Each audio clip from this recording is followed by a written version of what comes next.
Objective है, क्या दृष्टिकोण है पंचायती व्यवस्था का, तो आपको क्या कहना है, दो ऑब्जेक्टिव है। अगर देखो ध्यान से तो पंचायत का, जैसे हमने, आपको याद है कौन सा आर्टिकल है जो पंचायती राज व्यवस्था के बारे में बात करता है, आर्टिकल 40। ये क्या कहता है कि पंचायत को हमें किस रूप में डेवलप करना है, पंचायत कैसा होना चाहिए, लोकल सेल्फ गवर्नमेंट। सो पंचायत को दो तरीके से देखा जाता है। एक तो पंचायत को देखा जाता है कि भैया ये लोकल सेल्फ गवर्नमेंट का एक इंस्टीट्यूशन है, कैसा, लोकल सेल्फ गवर्नमेंट, ठीक है। सो लोकल सेल्फ गवर्नमेंट क्यों जरूरी है, क्या इसके बारे में क्या इंपॉर्टेंस है, लोकल सेल्फ गवर्नमेंट क्यों होना चाहिए। छोटे छोटे यूरोपियन कंट्रीज जो हैं, ये जितने भी democratic index, human right index और जो भी डेवलपमेंट के इंडेक्स हैं, इनमें बहुत आगे रहते हैं। कारण क्या है, बहुत तरह के कारण है, उसमें से एक कारण है कि पॉपुलेशन कम होने की वजह से हर व्यक्ति का महत्व ज़्यादा होता है। इंडिया में जो हमेशा से इकोनॉमी रहा है वो विलेज बेस्ड इकोनॉमी रहा है, विलेज बेस्ड। और आप देखोगे, अगर आप में से कोई, बहुत पहले के समय पे विलेज क्या होता था कि हर विलेज में एक कपड़ा बनाने वाला होता था, एक बर्तन बनाने वाला होता था, है ना, लोहे का काम करने वाला होता था। सो जितने भी तरह की जो भी रिक्वायरमेंट्स है लाइफ में, वो सारी रिक्वायरमेंट्स विलेज में ही पूरी हो जाती। सो ये एक तो ये व्यू है इसका कि लोकल लेवल पे जो है अच्छे से गवर्नेंस हो। दूसरा, अगर हम पंचायत के बारे में बात करें तो पंचायत को हम लोग कह सकते हैं कि ये थर्ड टियर ऑफ फेडरलिज्म है ना, कि यूनियन, ठीक है, यूनियन, फिर स्टेट और फिर इसको। हालांकि इन दोनों रोल में दो रोल है पंचायत के।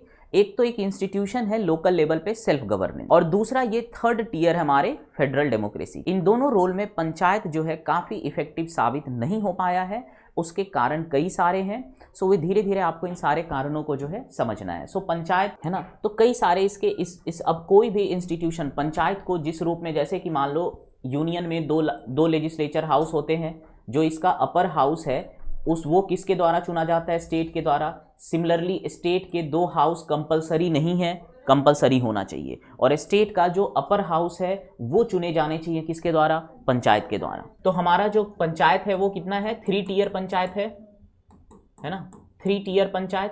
पहला लेवल जो है वो है विलेज स्तर पे, और दूसरा जो लेवल है इंटरमीडिएट, जिसे हम लोग ब्लॉक लेवल भी कह सकते हैं, ब्लॉक के स्तर पे, और थर्ड इज डिस्ट्रिक्ट लेवल।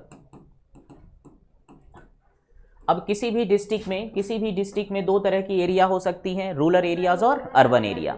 सो जहां जहां रूरल एरियाज हैं उनके लिए पंचायत, और जहां पे अर्बन है वहां के लिए म्यूनिसिपैलिटीज, ठीक है। इन दोनों को मिलाकर के एक district planning authority, district planning committee की तरह होती है, जो इसका काम पूरे डिस्ट्रिक्ट इंक्लूडिंग अर्बन और रूरल एरिया दोनों के लिए काम करना होता है।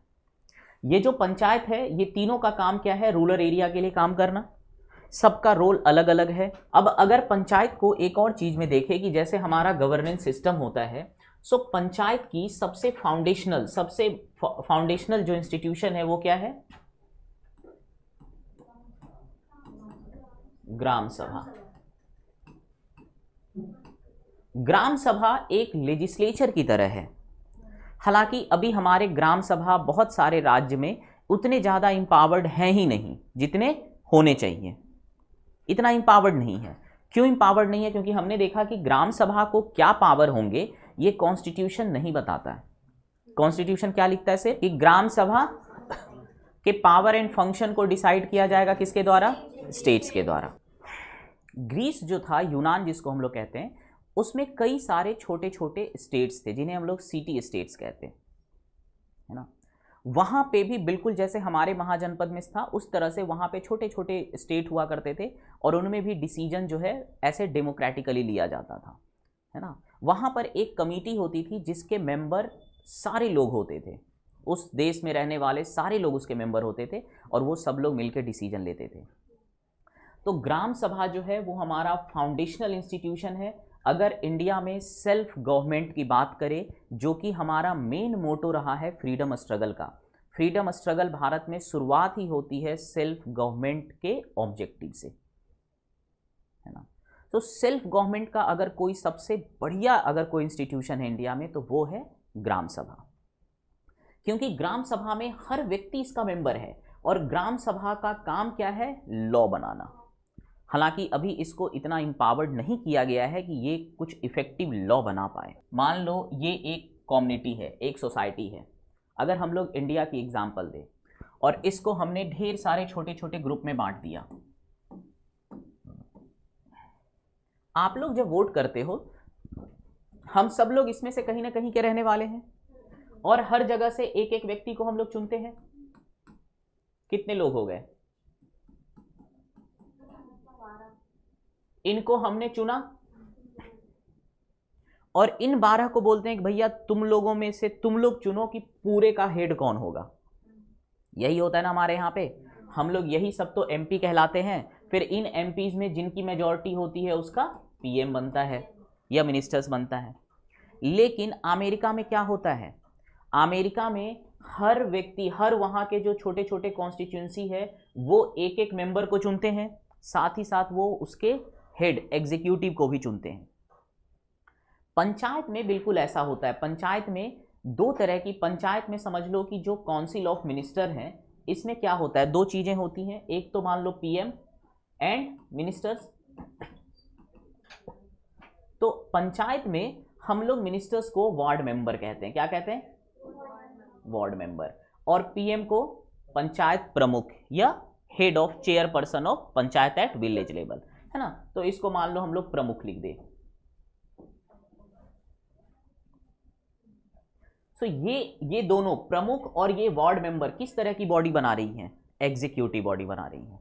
अगर पंचायत का लेजिस्लेटिव बॉडी क्या है कोई पूछे तो क्या कहोगे? फिर लेजिस्लेटिव, ग्राम सभा, सरपंच अलग है।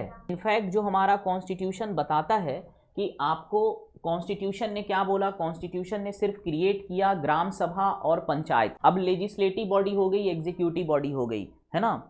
फिर लोग कहते हैं कि यार जुडिशियरी बॉडी भी होना चाहिए, तभी तो गवर्नेंस बेहतर से होगा। सो गांव के लेवल पे जो जुडिशियरी बॉडी है उसके लिए हमारे पास दो तरह के सिस्टम है ना।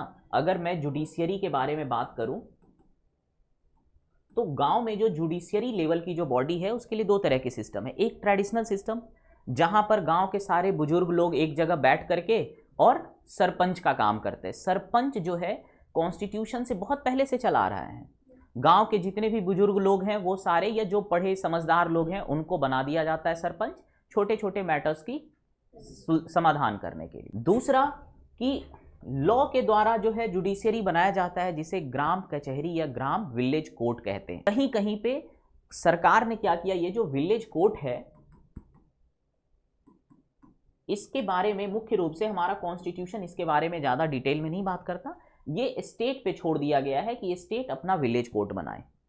हर स्टेट में विलेज लेवल पे एक काइंड ऑफ कोर्ट बना हुआ है ना, ट्रेडिशनली बना हुआ है। उसका कोई लॉ, कोई उसका बेसिस नहीं है। तो कुछ स्टेट ने क्या किया, अपना एक लॉ बना दिया कि भैया जो सरपंच है वो किस तरह से बनेगा। इसके अलावा तुमने खाप पंचायत का नाम सुना होगा। खाप का मतलब होता है कास्ट पंचायत, है ना। हरियाणा और वेस्टर्न यूपी वाले रीजन में अगर आप जाओगे गांव में, तो यहाँ पे जो विलेज के सबसे सीनियर लोग होते हैं उनकी एक पंचायत होती है और इन लोगों का लॉ लोग फॉलो करते हैं। साउथ की मूवी में तुमने देखा होगा ऐसे पंचायत, जो सरपंच वाली चीजें हैं वो होती हैं। तो ये जो सरपंच है, ये सरपंच किसी स्टेट में लॉ से है ऑथराइज, कहीं कहीं पे ऐसे ही है विदाउट एनी लॉ। लोग फॉलो कर रहे हैं तो चल रहा है।